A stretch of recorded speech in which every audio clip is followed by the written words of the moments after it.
a button. Hello. What do you have on your back? Oh no, what is it? First aid. Take it off. Did that attach to your back from being in Angela's room? It did. I leaned up against the wall because Chris was fiddling with the TV trying to get cable for us, and it's stuck.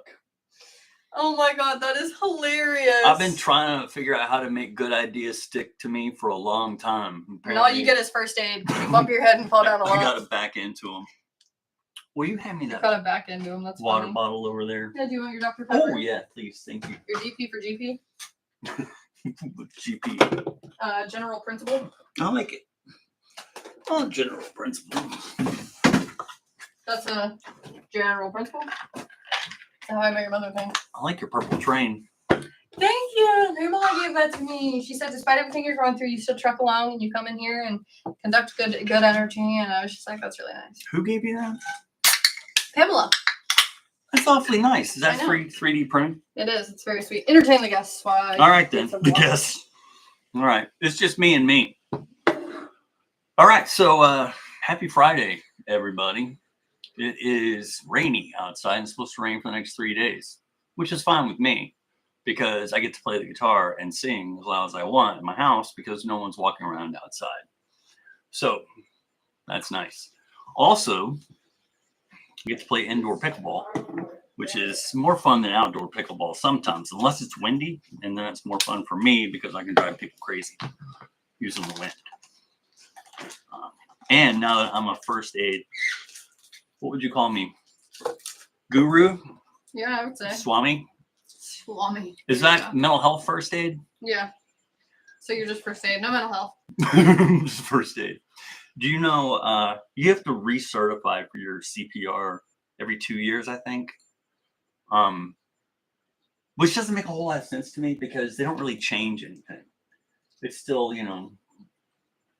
Just so you remember, I think. I guess so. And you also have to retrain on the AED, the automatic defibrillator that we have, which is pretty much break the seal, open it up, turn it on.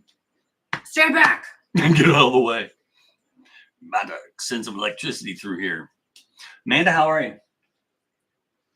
Exhausted. Guess what I did? You're not going to believe it. What'd you do? Took a shower Monday. Guess what else I did?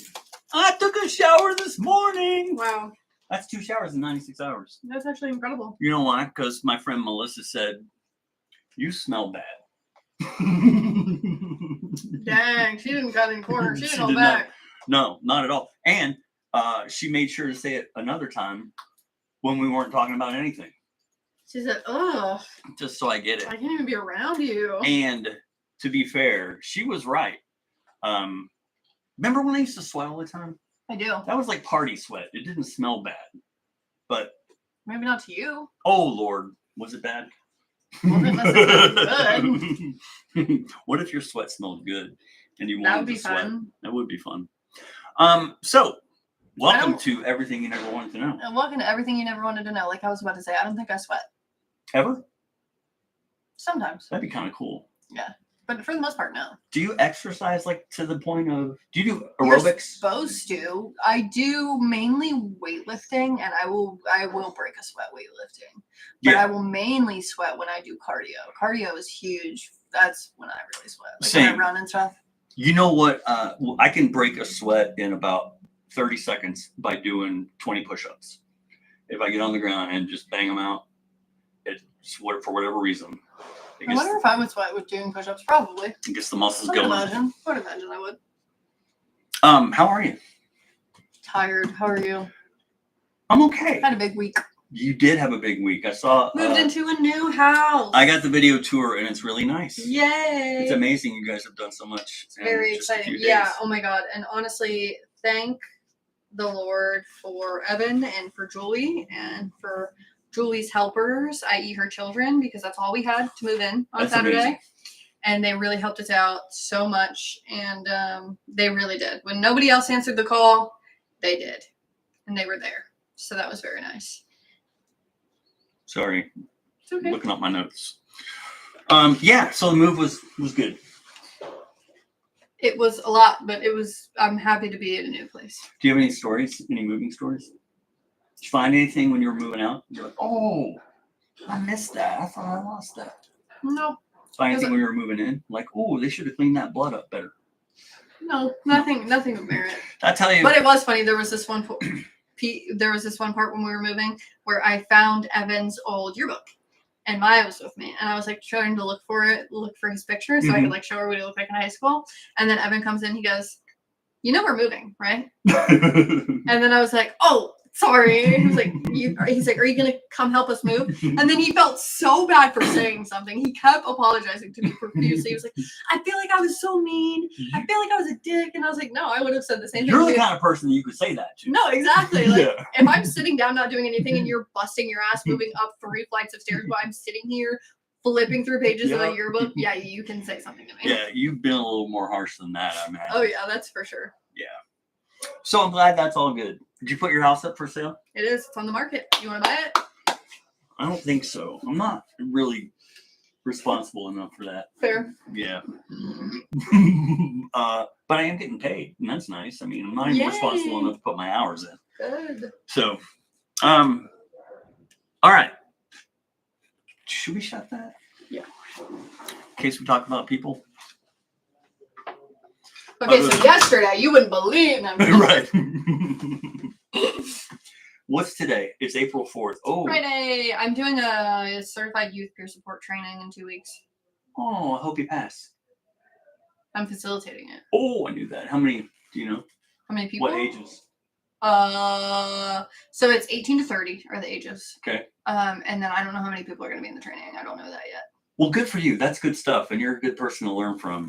Thank you. I just got out of a class called More Sports, Shorts, and More, in which we talk about sports. And we watched 2 clips of 2 young ladies who are playing in the NCAA women's basketball tournament talk about their mental health. Oh, wow. Which is really cool. One of them is on UCLA's team, which is the overall #1 seed. Her name is Lauren Betts. Nice. And she spent 18 days in a mental health facility after her freshman year at Stanford, I think, and decided to talk about it.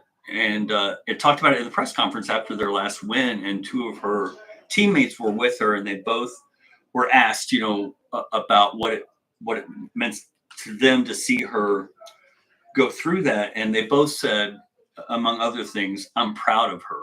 Aww. And yeah, exactly. And I was like, oh, that's so cool. That's really sweet. And then the other young lady is named Haley Van Lith, and she played for TCU, among other teams, but TCU this year. And she talked about not even wanting to be alive. Wow. And she's a fantastic player, but we all go through it, Yeah.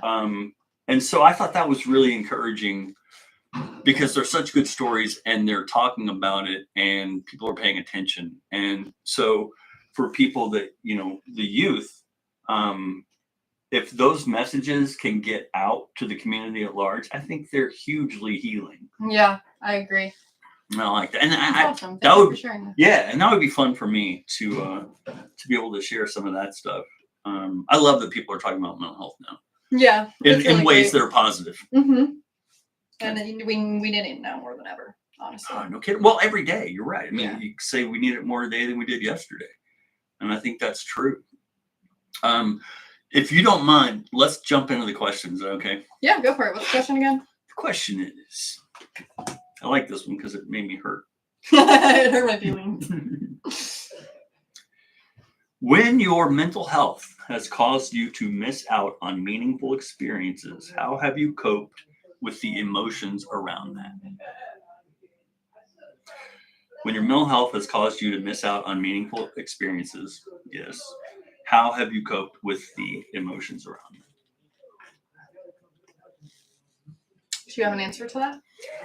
Yeah, it took me to a weird place. I just started making a list of things that I didn't go to that I wanted to go to.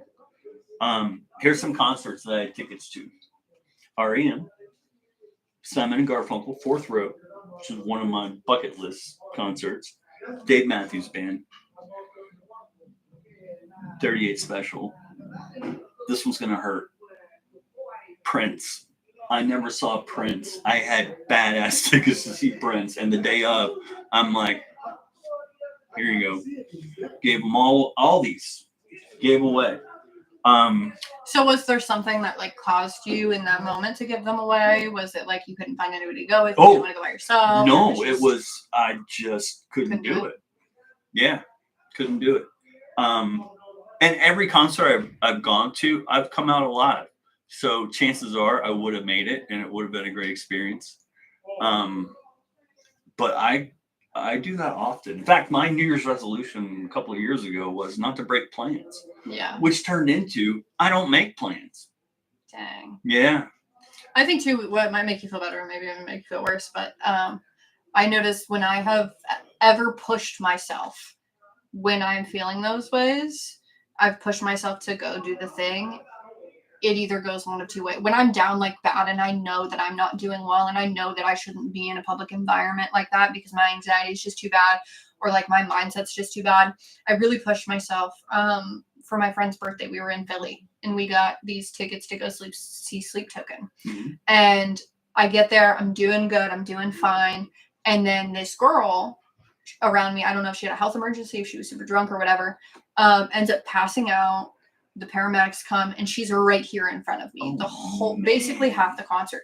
And I had the worst panic attack of my life. And I was literally laying down in the bathroom floor at this venue in Philadelphia for half of the show, left my friend there just to like, you know, watch it by herself. Cause I was literally freaking out, crying, having a panic attack, couldn't catch my breath, just terrible. Just super bad. When I knew that like how I was before I left, I pushed myself past that because it was my friend's birthday. I was like, I have to go. I have to do this. And I shouldn't have because I knew what was going to happen and what happened is what happened. Do you want to talk about how you got off the floor? Evan was really, really helpful. I called him and he was really helpful at like calming me down and like bringing me back to reality and like helping me feel okay. I just got very, like, my health anxiety got just really triggered because that's a big fear of mine. Yes. Also, too, that specific show had lots of flashing lights and I'm epileptic. So it was just like a bad combination of, I would have had to been like this the entire time for the show anyway. So I was fine lying on the bathroom floor crying while I was listening to it over the speakers. I got you. Like, it was one of those things. And primarily, I just felt really bad for leaving my friend down there and like not celebrating with her, being in that moment with her. Turns out she just kind of dissociated. She was so overwhelmed. She like, because she was so excited, she just dissociated through the whole thing anyway, so she didn't mind. But yeah, it was one of those things where like I pushed myself and it turned out to be exactly how I thought it was going to be, and everything that I was afraid of happened aside from me having a seizure. So there was a bonus. Right. So I think too, like that's just a testament to like, you know, in those moments, it could have been a great experience, but you don't know what like momentarily like panic attack you missed out on by not going. And this is not to say to not push yourself, because the whole like exposure therapy is very, very real, right? But the whole point of exposure therapy is low and slow. Yes. Like you have to start low and you have to start slow. Like you can't do a big concert right out the gate if you haven't done that. It's not the baby bird approach where you get kicked out of the nest. Exactly. Yeah. Right. Where, you know, for me, sometimes it is, but for the most part, it's not. You know, along those lines, the things I didn't go to and I didn't push myself to is because it's like this building, you know, at work. When I'm not good, I make everybody not good. Yeah. And so taking myself out of the situation seems a little bit responsible, but it also seems like a little bit of an excuse. Yeah. Sometimes. And I haven't done that concert wise in a little bit, but Saturday night, 6 days ago, I was supposed to go with some people from work to go out, and the same thing happened. It came around. I was gonna leave at 9, and it was 9, and all of a sudden I'm sweating everywhere, and I'm shaking. I'm like, what the hell? And so my go-to in those situations, which is really bad, is complete and utter isolation. Yeah. You're not going to hear from me. And that's not effective when you want to have friendships and relationships. The only reason that it's almost acceptable here is because we all go through it. Yeah, we all understand. Yeah. Exactly. But But I like that you said almost, because I think that in those spaces of like grace that we give people, I think it's also important to put ourselves into perspective of sometimes doing that can hurt people's feelings, and that's like something that we Big really need to time. like. big time. And that's a really bad byproduct of an already shitty situation. Yeah. It seems like it's adding insult to injury. But the great thing about the people here is they'll give you all the grace in the world. Luckily, that's the way it rolled out. Yeah. So. Yeah. And I think too, like, in that situation, if you were to tell the people that you were going with, hey, I'm an anxious mess tonight, I can't do it, they'd have been like, yeah, no worries. Absolutely. It would have been fine. It would have. Yep, it would have. I'm thinking of the people that were involved, and I know at least one of them has said that to me. Yeah. Times we were supposed to do something. And we talked about this before. It's so much easier to give grace to other people than it is to give to yourself. Yeah. But you don't want to use it as a crutch either. So, and all those things that I mentioned were events that had some investment that I needed to make, meaning I had to get ready. I had to get there.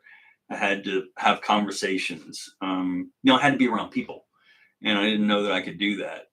I had one thing that just popped up, and I don't know. Oh, no, it just went away again. It was so fast. Sometimes I think that little gatekeeper in my head that's the last, line of defense before words come out is in this little room sitting at a desk with nothing on it. He's just sitting there waiting. And so playing with magnets. And there's like 8 doors all around the room. And somebody will open a door and like throw out a Rubik's Cube.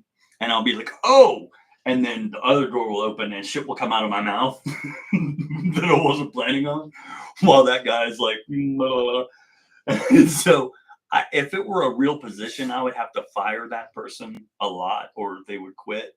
And I think I told you, if I put it on Indeed, the job description would be nothing. You don't have to do anything. You just got to be here.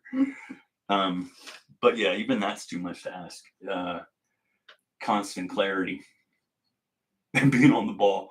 But I love the idea of a toy getting tossed in and me going, oh, and everybody's escaping. Yeah. Then you got to do damage control. That's my answer. What's your answer? Oh, I'm sorry. I got one more. Okay, go for it. So I went to graduate school in 2007. I went to Indiana University, which was the top 5 business school in the world, to get my MBA. And I got 80% of the way there and got sick and dropped out. And I wore that like an albatross around my neck for literally 12 years, beating myself up for not finishing what was a wonderful opportunity. That one hurt for a long time, but it doesn't anymore. And I wonder if it's just because I gave up. What I did finally after 12 years, I called IU and I was like, hey, I was in the class of 2009, the MBA program, and I got sick.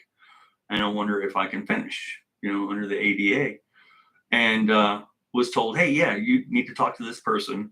And I quit at that point. I didn't talk to that person. Mm-hmm. And I think just taking some kind of action made me feel better about where I was and what I felt like I had given up. Yeah. So I hope I don't, when I'm 152 and it's all coming to an end, I'm sorry for you guys. You're gonna miss me. But I hope that's not one thing that pops up on my radar. You ever think about that? What's going to pop up? No. I'm sure a lot of people do, but I don't. Well, you're like 30. Well, I'm 30, but I'm also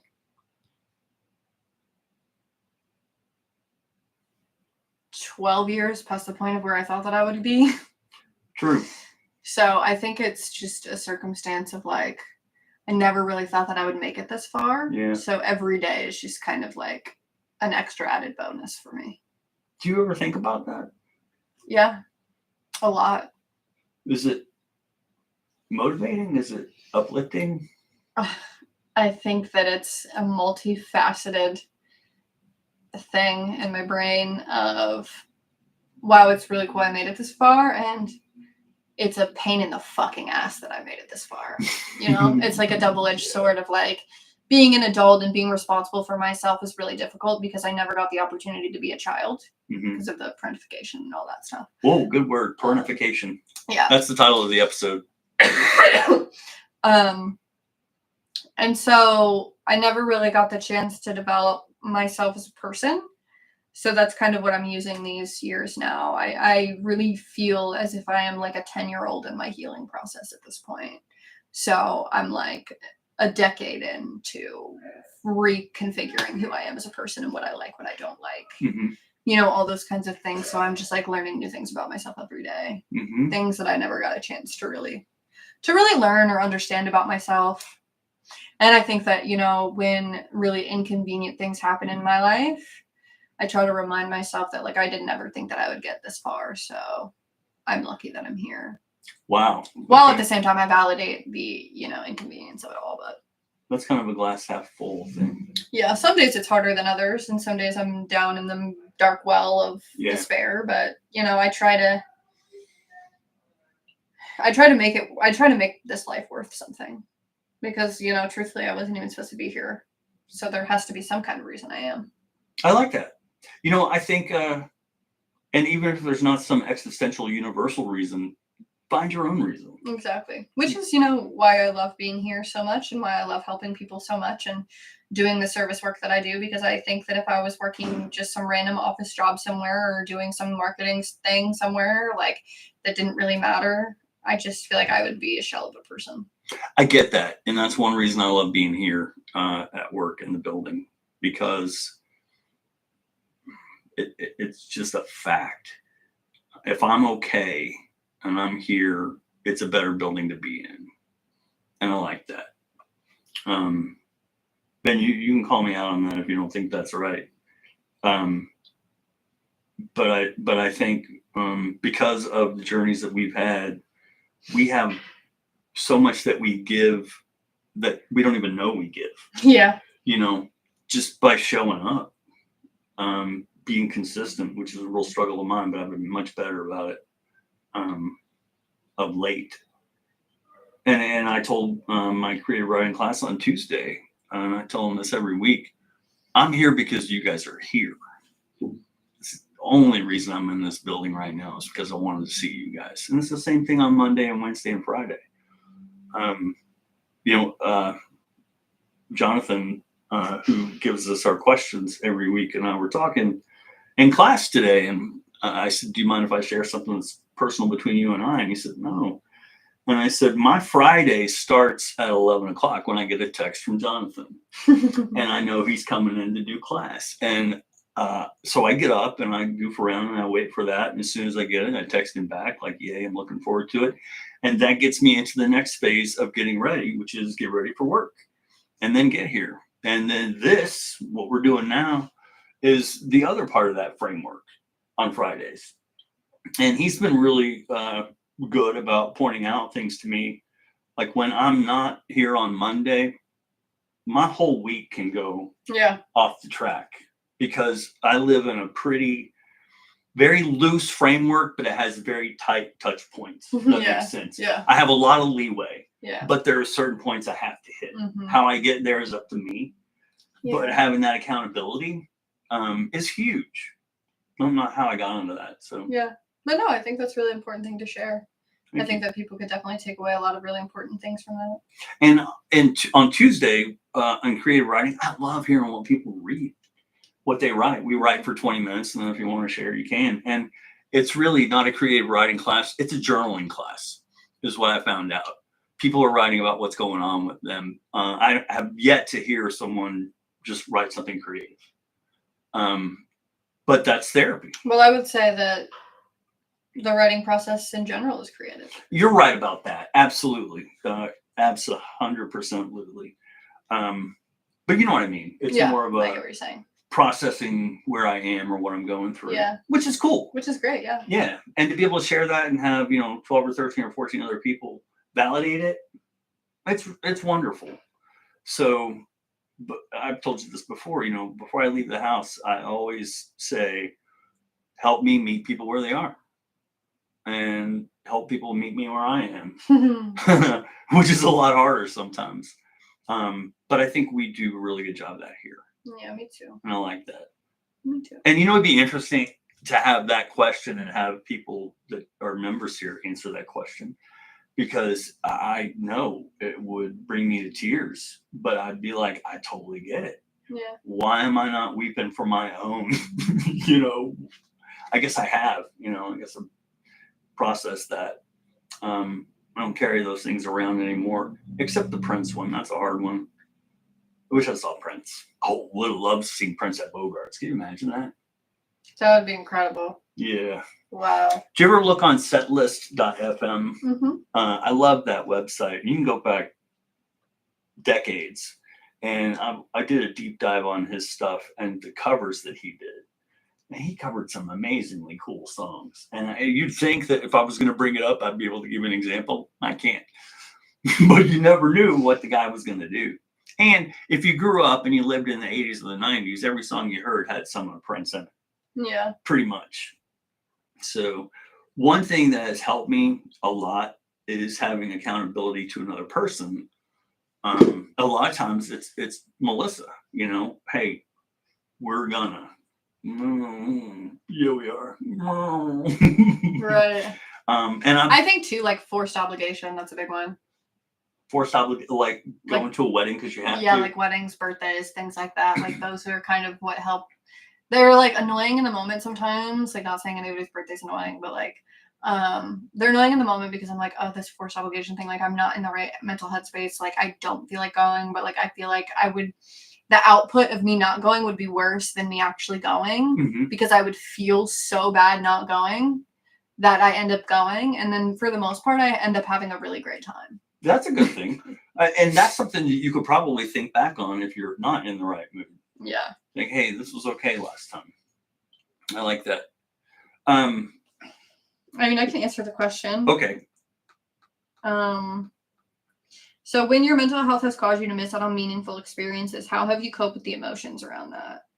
I think there's a lot of grief that comes with missing out, especially when you are struggling with your mental health. Just like the grief of not being able to will yourself. At least for me, I can't speak for other people, so I'm going to start, personalizing this. But the grief that I feel when I can't show up in the way that I want my body to or I want my brain to. Because in my ideal world, I'd be able to, show up, look really cute, and be a badass while I do it, Right. But that's unfortunately not the reality of what I struggle with, especially when there have been times where I've been extremely, easily triggered and just, extremely emotionally dysregulated. So, I, mentally and physically cannot take on another thing. Mm-hmm.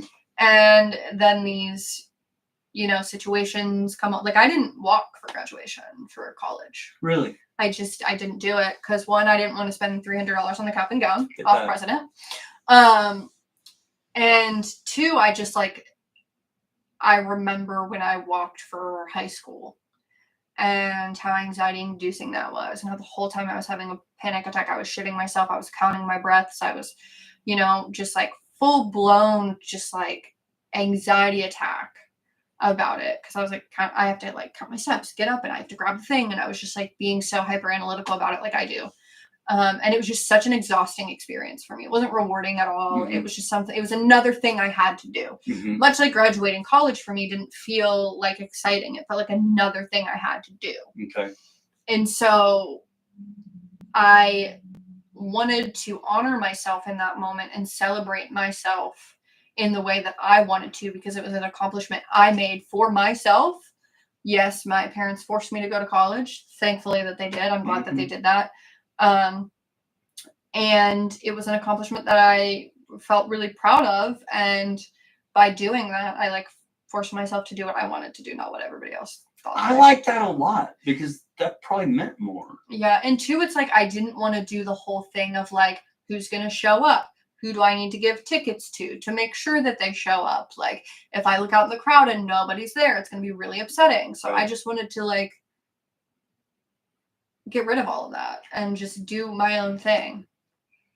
I get that. It reminds me of being at graduation at UC in the arena. So I don't know what that was then, what they called it, but and so people would be announced and they would walk across the stage and you would hear, clapping, and then someone would be announced and they would walk and you hear like, I'm like, oh, I don't want that. Yeah, exactly. Yeah. Exactly. Yeah, I get that. I wonder if you could just have like entourage. You have people that you pay to be around you to clap and scream. Look, I'm not going to pay the $300 for the cap and gown. I'm not going to pay your entourage. But I think too, when you're looking at like coping around those emotions, I think was where the question is really like try to dig in. I didn't go that far. Yeah, of like so coping around that grief and those emotions. I mean, I really beat myself up over this sometimes because there's been times I haven't been able to like go to like my niece's birthday or like my friends' kids' birthdays, whether it because my endometriosis or my mental health. Like those are two things that battle like all the time.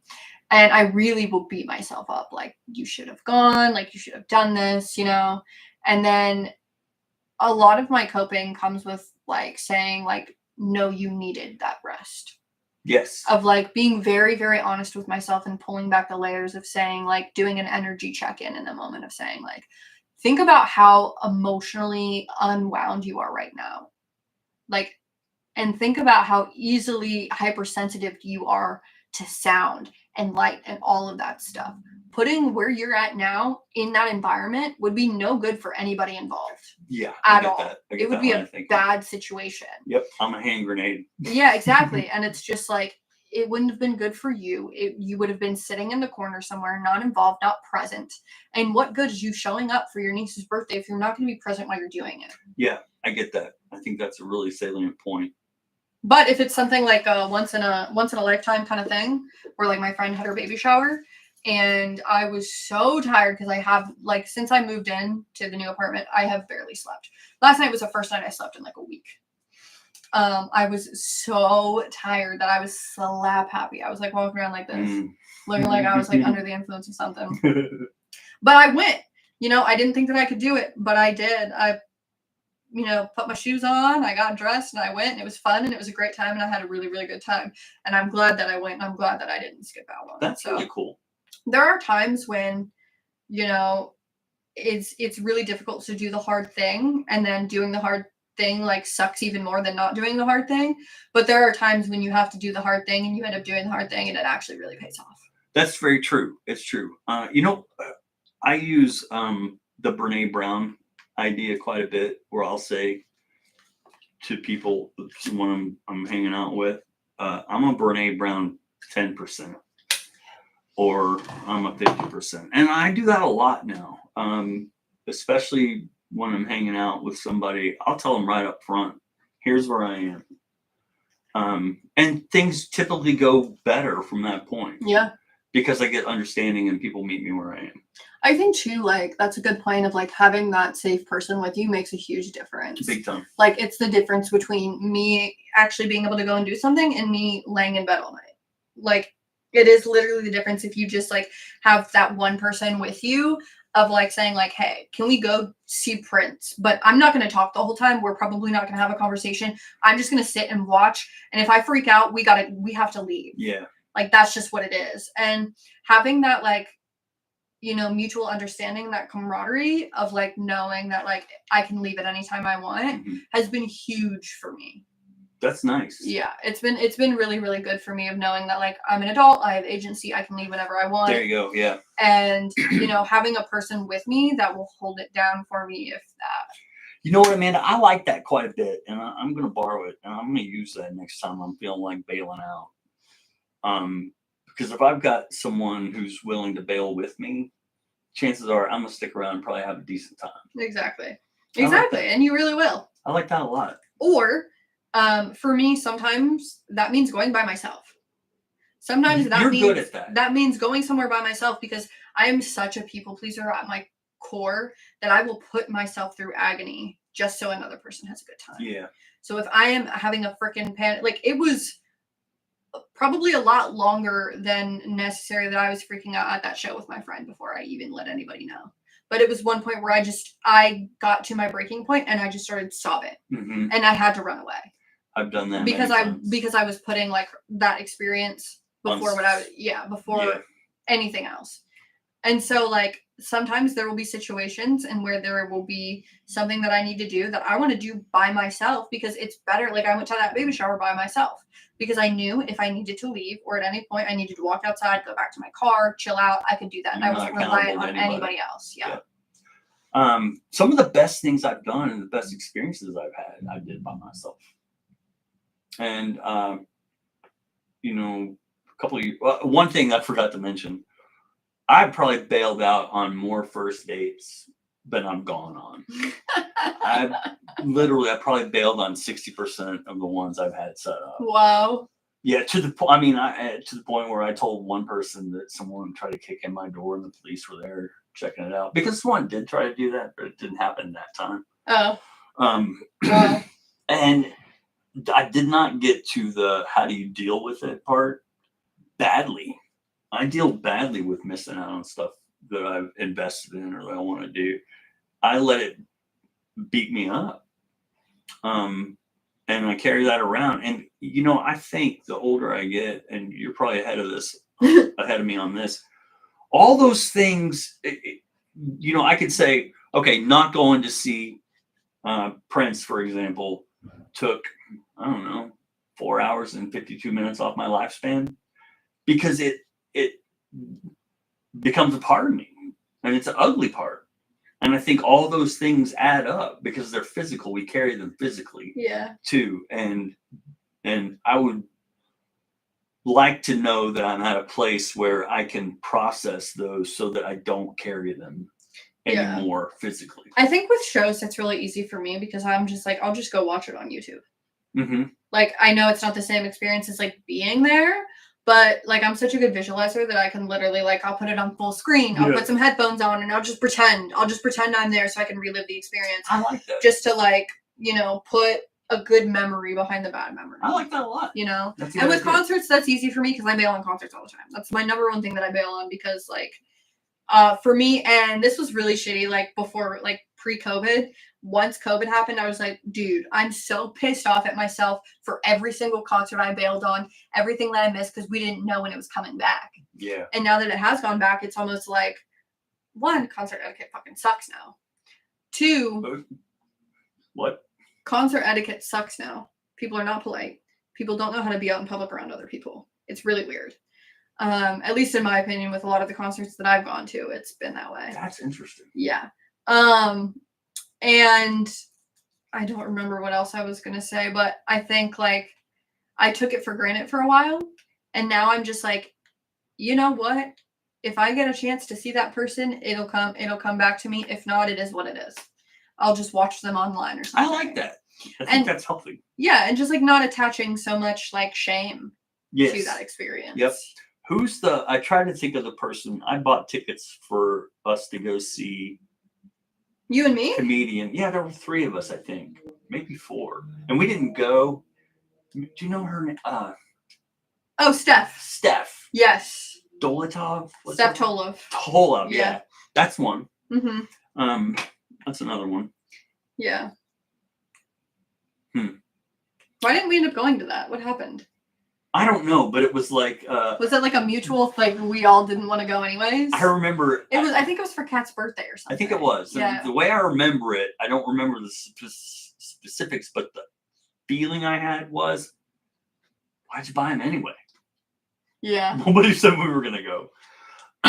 That reminds me of. No, that was so true because when you bought them, I was like, why did he buy those? Instead of just waiting to see if we wanted to go. Yeah, exactly. And then I was like, okay, like I guess we'll go. That's fine. We can go do that. She's pretty funny. Like that'll be a fun thing. She is pretty funny. And then like for some reason we didn't end up going, and I don't remember why, but yeah, it was probably a mutual bail between the 2 of us. I think it was. Yeah. When our friend Andre was one of the people I was going to hang out with Saturday night, and when she first started working here. Couple of years ago, I guess, she asked me, hey, you want to go see Afghan Wigs at Bogart's with us? We're all going to go. And I said, who's we? And she's like, well, you know, staff and members, whoever wants to go.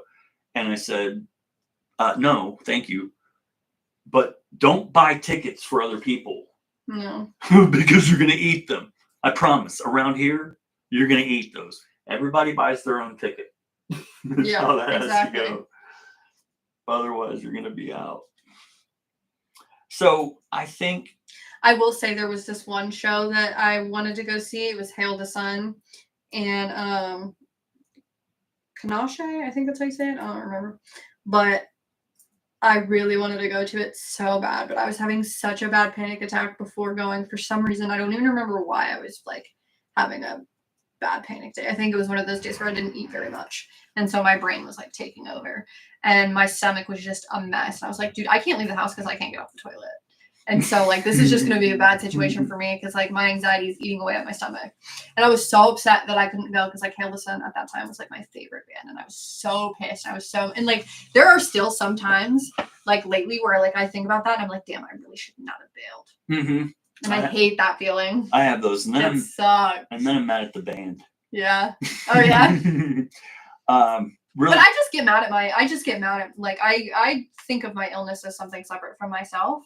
So like I just get mad at my illness. I like that. I'm just like, why did you do this to me? You mentioned earlier Skip and stuff, and you mentioned endometriosis, and then you mentioned mental health. And I may be wrong, but my thought pisses me off because it seemed to me, even the way I took it was, oh, endometriosis, everybody understands that. She couldn't make it because mental health is health. You know, that's me thinking that I'm going to shame you, you know, because it's easier to hear I have some physical ailment that is preventing me from being social than it is I'm having a panic attack in my bathroom.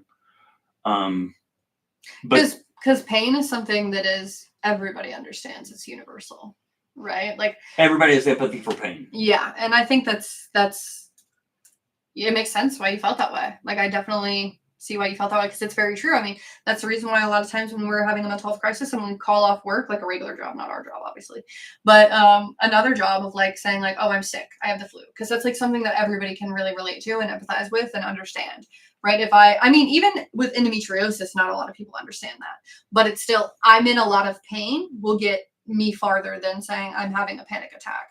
Because that's more likely for people to say, like, just get over it, you know? I agree. When I was responsible here for part of the HR, function, people would email me if they weren't going to be at work. And it got to the point where I sent out an email to everyone that said, and I gave an example. If you are calling off work, here's what your email should look like. Hey, Bill, I won't be at work today, period. I don't need a reason. That's yours. You don't need to share that. Yeah. And I think that should be the same anywhere. Mm-hmm. It's none of your business. I'm taking the day off. Yeah. Which I have a problem with that of like over explaining myself because I'm just so used to it. Just so used to having to do that all the time. Yeah, I get that. And also like I do feel like in my for my journey, transparency is important to me. So if I do like this week, I called off twice this week, which is huge for me. I don't normally ever call off. And especially not more than once in 1 week. And so doing that was really difficult for me, but I like to be transparent of like, look, I moved this weekend. I've gotten no sleep. I am not in the best state of mind. And I'm just going to let you guys know that. So when I am in the building, treat me with patience and grace because I'm walking around with like 1 to 2 hours of sleep and I'm pretty much a zombie at this point. I like that. Just so people can know where I'm at and can like understand how I'm operating. And luckily in this building, we can do something like that. If you're working probably literally anywhere else, it's not the same. Yeah, I can't speak for that, but I imagine you're right. Yeah. When that example you just gave about here's where I am mentally, you don't actually, I lost my point completely. I don't like disclose how bad that I'm doing mentally. There we go. Obviously, I'm just like, hey, not doing the greatest emotionally, just letting everybody know. Okay, so if you do send something out like that, and then the next time you come in, do you find that people have taken that to heart and they do ask you how you're doing? That's how I got that thing. The train's really cool. Because I was like telling everybody like, hey, I'm not doing the best. I was just moving. Like, I'm really like, I'm stretched thin. I'm sleepless. Like, I'm really trying to hold it together. I'm really trying not to let it affect my work, but I appreciate everybody's patience with me. And then I come in and Pamela is like, I'm gifting you this 3D printed train because no matter what you're going through with your move and you selling your house and everything that's going on with you in this moment right now, you keep chugging along. You keep your little pot of gold in that train and you are the conductor and you just keep pushing forward and you don't let it get to you and you still walk around here like nothing's going on. She's like, so I wanted to give this to you. And I was literally crying. I get it. She gave it to, and I was literally like crying. I was like, that's so nice. Thank you so much. What kind of validation is that? Yeah. And the idea that someone heard your message or read your message and then thought about it enough that they went and did something about it that took their time. That's really cool. Yeah, it was very, very sweet. And so I keep it at my desk to just remind me, keep chugging along and don't let the world get me down. You know, you've used this word quite a bit, curated. That's the environment that we curate here. And that's really cool because you never know who's going to be the one to step up. But somebody does. And they do for me, and I love that. And I do sometimes. I used to. I'm getting better. Yeah. But yeah, that's really cool.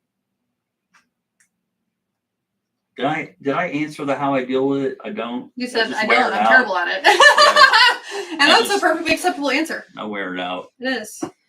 I was married to this girl. She was 6 feet tall. I told that story upstairs. And her grandmother used to say, "You just gotta wear it out." And a lot of times you do. You just gotta wear it out. Just like your shoes, you gotta break them in. Yep. Oh, speaking of shoes, guess what? I went to the doctor on Tuesday. And I think I get to keep my toe. I got to go back in 3 weeks. But he said, I think it's looking good. Yay! Yeah. Now, I made a mistake because he said, are you out of antibiotics? And I said, no, I have a week left. And he said, we'll finish those. And then I'll see you 2 weeks after that. But I didn't have a week. I only had 3 days. So close enough. Yeah, I don't think that's that important. I think that'll be close enough. But I'm watching my toe. So it looks like you're not going to be able to call me Niner. Oh. Hopefully. Did we say what are you doing this weekend? What are you doing this weekend, Bill? I don't know what I'm doing this weekend. I'm relaxing this weekend because I've been working my ass off the past 2 weekends. So I'm chilling. You have. And speaking of working your ass off, I'm really glad to hear that you're doing the youth training because there was a time when you were kind of backing out of that. Well, it's my last year to do it, so I got to go out with a bang. Yeah, 30. Yeah, that's really good. That class is lucky to have you. Yeah, thank you. You're welcome, and that's true. Thanks. Very lucky. Thanks. That's a cool thing. Yeah. So, congratulations on the new place. Thank you. And enjoy it. Enjoy not doing anything this weekend, just being comfortable in your own space. I know, it'll be so nice. For the first time in years. Oh, yeah. About 4.5. That's amazing. I know. I'm very glad you're out of that situation. Me too. Now, if my realtor would just leave me alone, that'd be great. All right. You got anything else? That's it for me. That's it for me. Bye, everybody. Have a great weekend. You got it? I got it. Bye. Bye.